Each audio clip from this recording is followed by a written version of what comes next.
It's a force bigger than the U.S. government.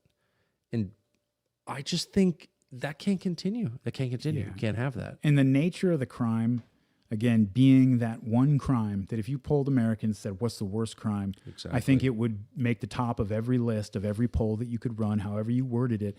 The fact that that's the crime, it makes it so that, when they tell you we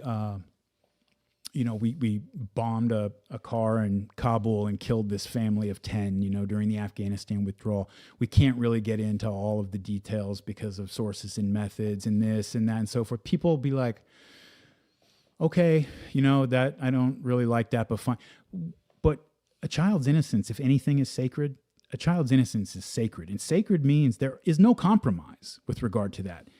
If you have to, if exposing the information about somebody like Jeffrey Epstein means that a Dr. Strangelove style nuclear device goes off and destroys the planet, too bad. Let justice be done, even if the heavens fall on something like that, because the crime is it's beyond the pale. It's something that for all normal people, they say, whatever your excuse is, national security, first of all, what does this guy who's a pedophile have to do with national security? But whatever your excuse is. I've wondered since day one, what does that have to do with national security? Yeah, whatever it is, the answer is no.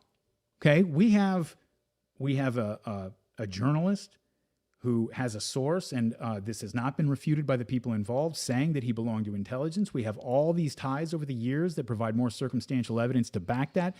If the U.S. government had anything to do with this guy, if foreign governments operating on our soil had anything to do with this guy, we don't care what your excuse is.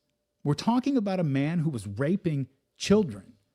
And if our government, the people who pass laws that we have to follow, or else have men with guns show up to our house and drag us off to a cage somewhere, the men who make those rules, men and women who make those rules, this is something that we have to draw a line in the sand and say, this is too far. You are going to dump all of this, and we don't care what happens. We want an explanation of what was going on here. And we're not going to take no for an answer on it. This is too far. It's just too emblematic. It's too severe of a crime. And I hope that I really hope that people will keep that mentality and not let this die until we get a good, satisfactory answer on what was going on. Amen to that and everything that you have said.